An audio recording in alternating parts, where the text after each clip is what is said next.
하나님, 이 시간 말씀 나눕니다. 하나님 말씀 듣고자 하오니 성령 통하여 친히 말씀하여 주옵소서. 저희들 들을 수 있는 귀 열어주시고 저희들의 마음 옥토되게 하여 주셔서 주시는 말씀이 저희들의 삶 가운데서 30배, 60배, 100배의 열매로 풍성하게 하옵소서. 예수님의 이름으로 기도하옵나이다. 아멘. 네, 반갑습니다. 샬롬의 인사를 다시 건넵니다. 샬롬. 우리는 이렇게 주일날 평화의 인사를 드리고 있지만 세계 곳곳에서는 샬롬을 갈구하고 있는 전쟁 상황 중에 있습니다. 여러 곳에서 벌어지는 전쟁 가운데 미국과 이스라엘과 이란의 전쟁은 주변 국가로 확전되고 있습니다. 멀리 떨어져 있는 것 같은 우리에게도 전쟁이 가져오는 정치적, 경제적, 사회적, 군사적 여파에서 우리마저 자유롭지 못합니다. 저는 거의 10년 전에 이란을 여행 간 적이 있습니다. 어느 날 황무지 가운데 서 있는 석조 무덤 앞에 섰습니다. 고대 페르시아의 왕 키루스 1세, 우리에게는 고레스로 알려진 왕의 무덤이었습니다. 대제국의 왕이자 정복자였지만 그의 돌무덤은 상당히 소박했습니다. 경주의 왕궁 그리고 왕들의 무덤을 둘러보고 중국의 왕들의 무덤을 생각하면서 페르시아 대제국의 왕이니 그 무덤이 그에 못지 않을 거라고 생각했는데 너무 단순 소박했습니다. 제국을 세운 위대한 왕이었지만은 성서 전통을 가진 우리들에게는 유대인을 해방시키고 성전 재건을 허락한 왕으로 기억됩니다. 그래서 유대의 전통 문헌에도 고레스 왕에 대해서 존중하는 뜻을 담아 기록을 남겼습니다. 제가 기억하는 고레스 왕은 그가 건설했던 제국의 땅덩어리 크기가 아니고 그가 가졌던 힘의 크기가 아닙니다. 저는 그를 칼을 지닌 정복자가 아니고 성전 재건을 허락한 왕으로 기억합니다. 제가 그를 기억한 것은 그가 보여주었던 힘을 사용하는 방식, 그것입니다. 칼을 사용하지 않는 관용의 왕으로 기억합니다. 그런데 그 역사적 사건의 후예들이 서로 전쟁을 하고 있는 상황은 참 안타깝습니다. 전쟁 소식을 보면은 전쟁에 대해서 사람들이 저마다 다른 이야기를 합니다. 누가 옳고 누가 그르다는 이야기부터 시작해서 전쟁의 방향과 진행에 대해서 서로 다른 해석을 하고 평가를 하고 이제 한쪽 편을 응원합니다. 동일한 사건을 경험하면서 우리는 어떻게 다른 입장과 평가를 할 수 있을까요? 왜 그럴까요? 어떻게 그럴 수 있을까요? 오늘 우리들의 말씀, 이런 고민들을 다시 되돌아보게 합니다. 오늘 읽은 본문은 성서 일과에 따라 오늘 읽어야 하는 복음서의 일부입니다. 성서 일과는 오늘 읽을 복음서가 요한복음 9장 1절에서 41절까지 전부입니다. 봉독 시간에는 그 일부만 몇 구절 읽었는데 그래도 길죠. 오늘 제가 나누고자 하는 말씀은 일과에 따라서 요한복음 9장 전부입니다. 요한복음 9장은 예수님께서 병을 고친 이야기입니다. 나을 때부터 앞을 보지 못한 사람을 예수께서 고친 이야기지요. 그래서 9장의 전체 이야기는 치유 기적의 이야기를 담고 있습니다. 그런데 이야기는 영화나 드라마나 연극처럼 보입니다. 벌어진 사건에 따라 배경이 바뀌고 장면이 바뀌고 등장인물도 바뀌면서 이야기가 진행됩니다. 그리고 대화로 그 이야기를 풀어가고 있습니다. 내용으로 보게 되면은 예수께서 병자를 고치시는 기적 이야기와 이 사건에 대해서 조사와 신문과 판결이 포함된 법정 이야기와 치유받은 사람의 신앙 고백의 이야기가 포함되어 있습니다.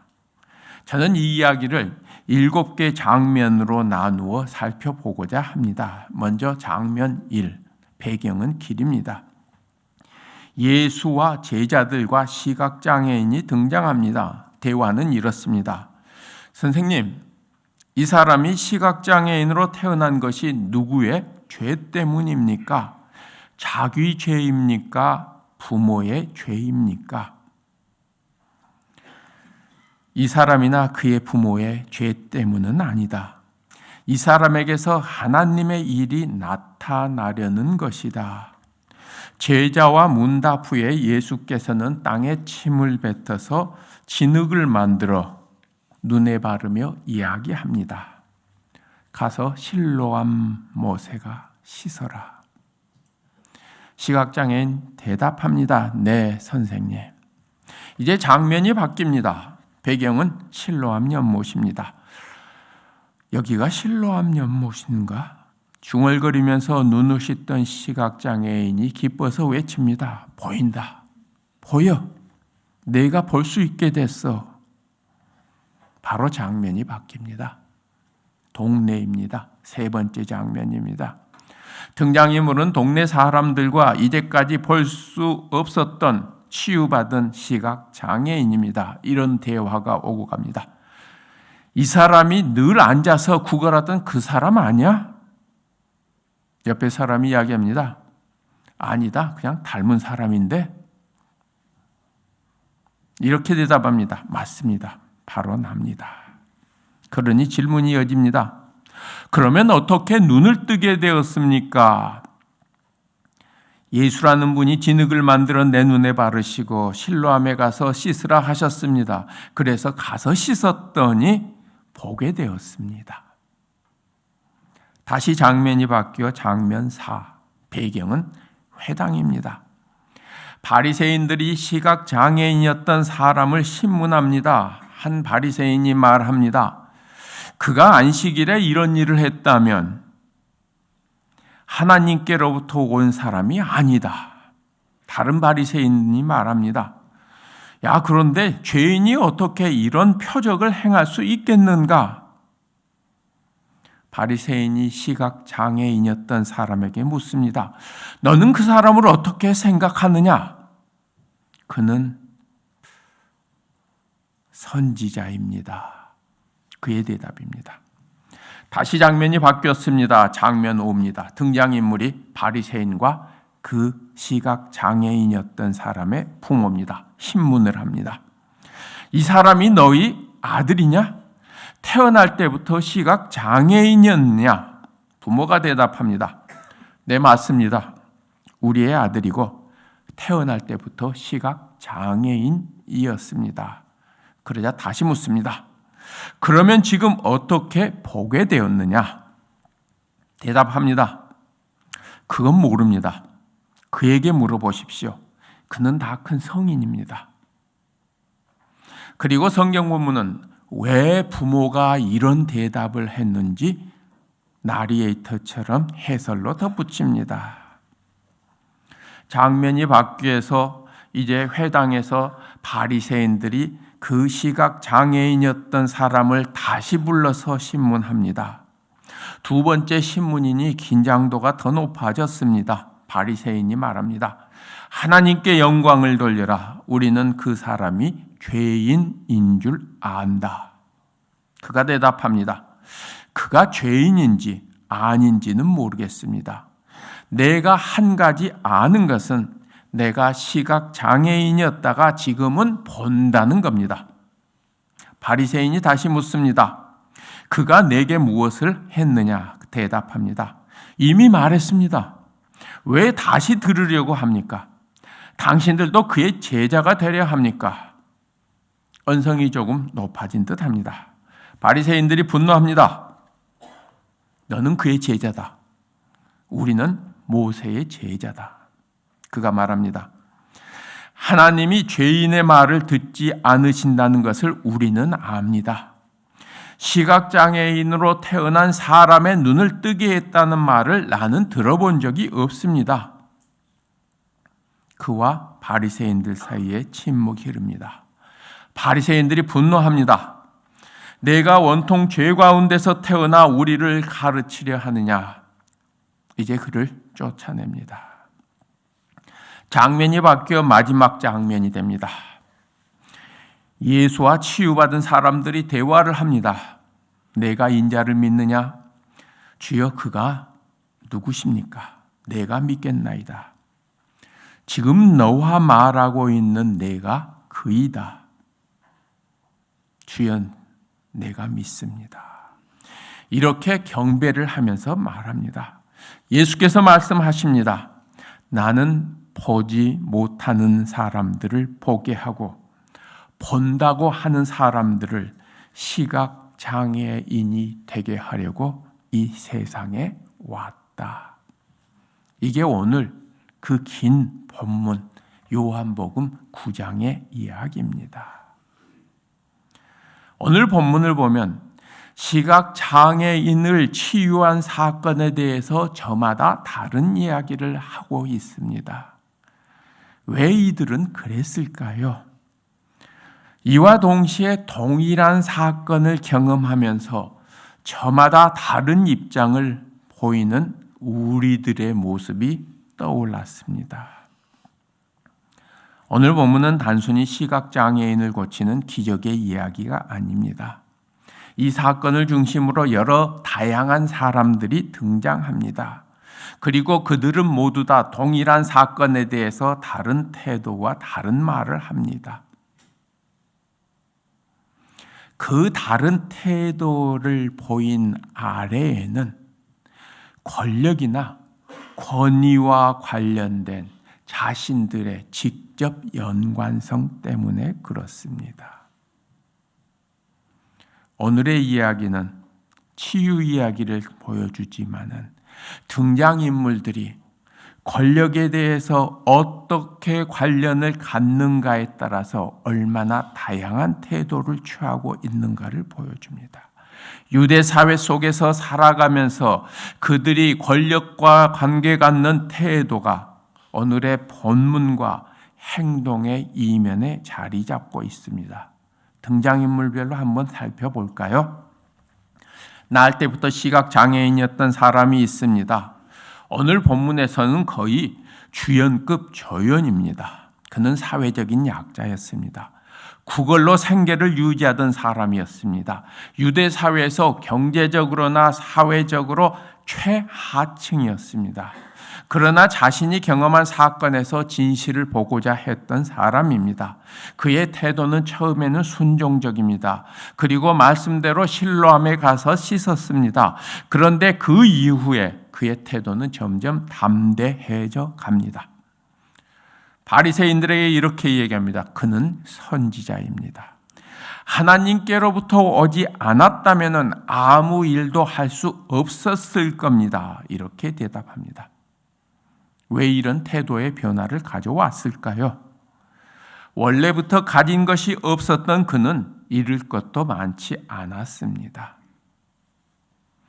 그에게 중요한 것은 실제로 경험한 사건이었고 그 경험한 사건은 현실적으로 분명한 실제였고요.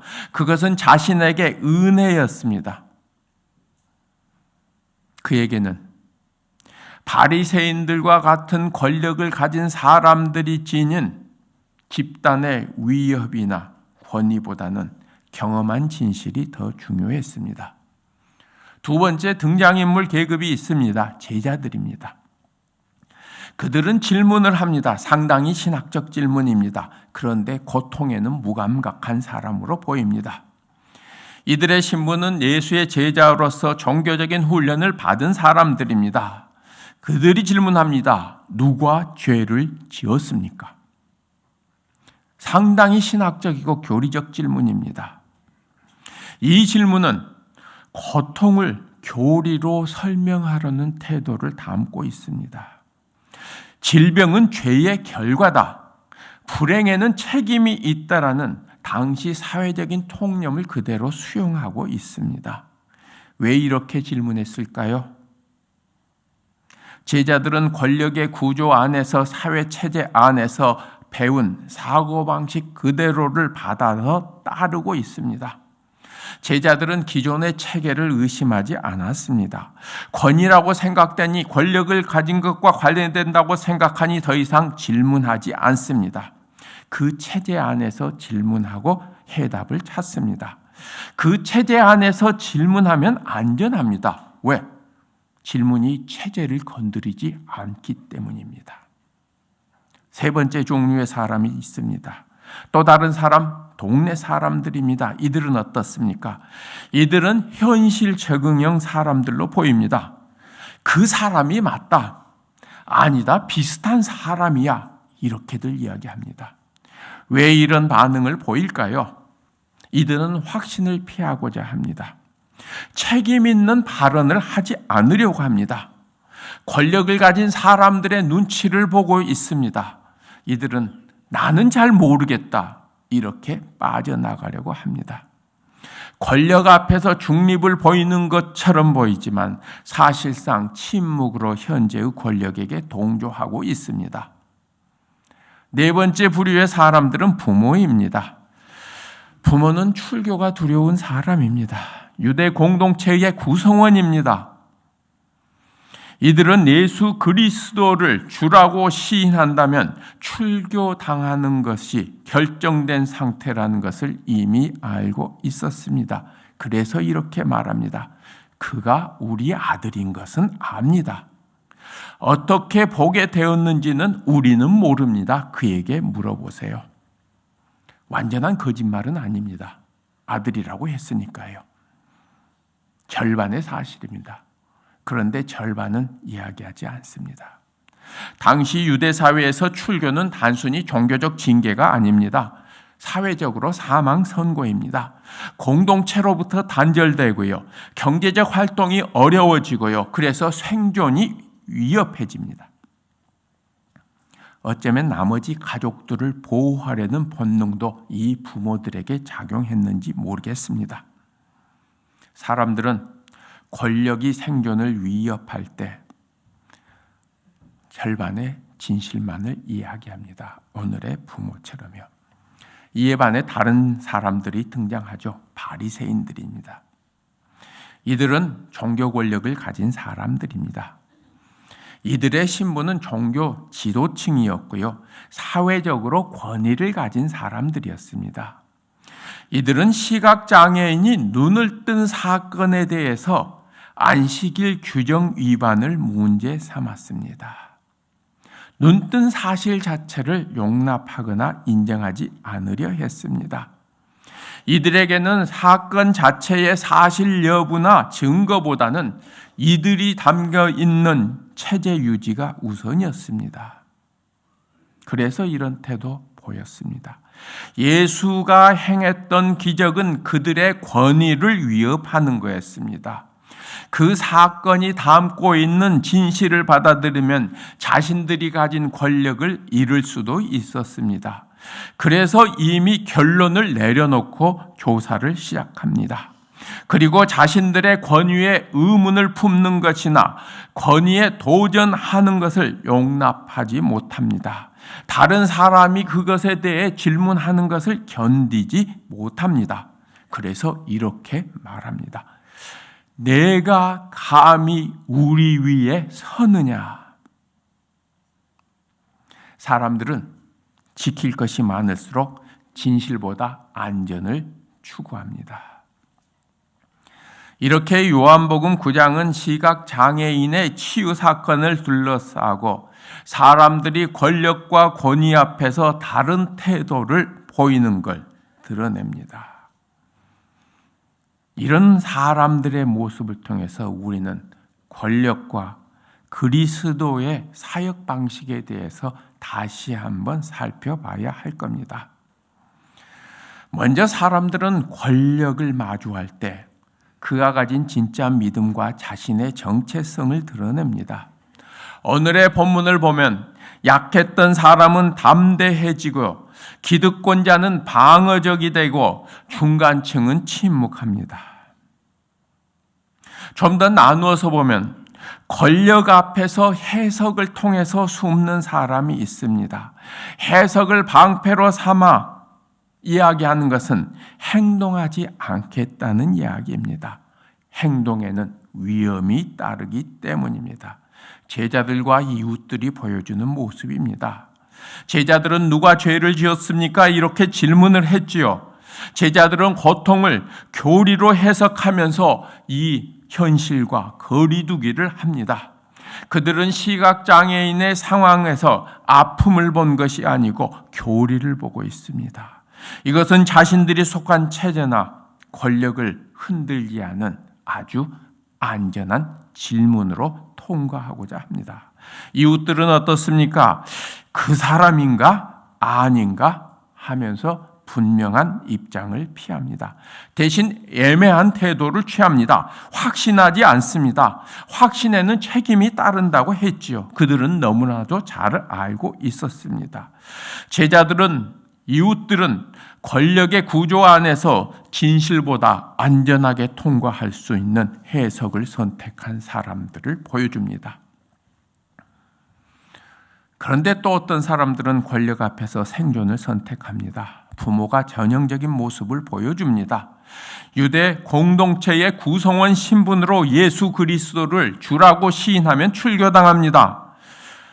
그래서 그가 우리의 아들인 것은 알지만 어떻게 보게 되었는지 모른다고 이야기합니다.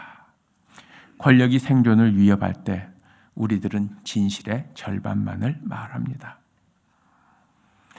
바리새인들도 권력 앞에서 자신의 정체성을 드러냅니다. 이들은 기적이 아니라고 규정합니다. 대신 자신들이 물려받은 법을, 규정을 통해서 이 사건을 처리하고자 합니다. 이들에게는 그 사건이 보여주는 진리보다 체제 유지가 보다 더 중요합니다. 안식일 규정을 가지고 문제를 삼았습니다. 현재의 체제를 유지하기 위해서 결론을 내려놓고 신문을 시작합니다. 그런데 이 반대편에서 치유받은 그 사람은 점점점 담대해집니다.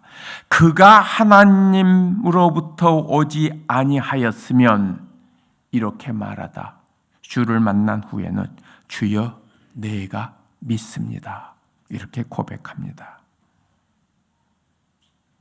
하나의 사건을 통해서 요한복음의 9장의 등장인물이 보여주는 사람들의 모습은 오늘 우리들의 모습과 그다지 다르지 않습니다. 그렇다면 예수께서는 그 권력과 권위 어떻게 하셨을까요? 예수의 권력은 어떤 사건을 일으켰을까요? 예수께서는 권력을 가지고 있었지만은 권위 자체였지만은 그 권위에 따른 권력을 동원하지 않았습니다. 예수께서는 권력을 강요하지도 않고 자연스럽게 드러냅니다. 예수께서는 다시 기적을 반복해서 자신을 과시하지 않습니다. 대신 예수께서는 치유 사건으로 인해서 공동체에서 쫓겨난 사람을 찾아갑니다. 그리고 물어봅니다. 내가 인자를 믿느냐? 예수께서는 권위를 드러내지만 강요하지 않습니다. 예수의 권위는 억압하지 않습니다. 예수께서 보여주는 권위는 회복시키는 일을 합니다. 예수께서는 친히 쫓겨난 자를 찾아갑니다. 세상의 권력은 위에서 아래로 규정과 법을 가지고 통제하지만 예수의 권위는 사람을 찾아가서 아래에서 위로 변화시키고 그 사람을 일으켜 세웁니다. 권력이란 어떻게 사용해야 할까요? 권위란 어떻게 사용되어야 할까요? 요한복음에서는 예수께서 보여주는 강요하지 않는 권력, 억압하지 않는 권위, 회복시키는 권위, 치유하는 권위에 대해서 우리에게 생각하라고 합니다. 우리는 우리 주변에서 벌어지는 사건과 이웃이 겪는 고통에 대해서 정치적으로나 종교적으로 해석하지 않는지 질문해야 할 겁니다. 아니면은 절반의 사실만을 이야기하고 절반에는 눈을 감고 있지 않는지 돌아봐야 할 겁니다. 아니면은 현재의 체제 안에서 그것을 유지하는 방향에서 사건을 살펴보고 규정하고 있지 않는지 살펴보아야 할 겁니다. 요한복음 9장에는 많은 사람이 등장합니다. 그들의 모습을 보는 우리는 어떻습니까? 제자처럼 체제 안에서 질문합니까? 이웃처럼 애매하게 말합니까? 부모처럼 생존을 위해서 절반만 이야기합니까? 바리새인처럼 지위를 지키기 위해서 진실을 거부합니까? 아니면 치유받은 사람처럼 경험한 진리를 붙잡고 나갑니까? 우리는 어디에 가깝습니까? 누가 나의 모습입니까? 오늘 본문은 복음의 역설을 보여줍니다. 시각장애인은 보지 못하다 보게 되었지만 쫓겨났습니다. 그런데 예수를 만납니다. 바리새인은 남아 있었지만 예수를 보지 못합니다. 권력은 위에서 아래로 작동하지만 하나님의 역사는 아래에서 위로 드러납니다. 우리는 무엇을 보고 있습니까? 눈을 뜬 사람은 사회적으로 밀려났지만 영적으로 포괴되었고, 눈이 익다고 생각한 사람은 끝까지 보지 못한다고 본문은 기술합니다. 요한복음 9장은 오늘 우리에게 묻습니다. 여러분은, 당신은, 너는 지금 무엇을 보고 있습니까? 주님께서 우리에게 주시는 질문입니다. 기도드리겠습니다. 하나님, 감사합니다. 우리가 온전히 볼 수 있도록 도와주옵소서. 예수님의 이름으로 기도하옵나이다. 아멘.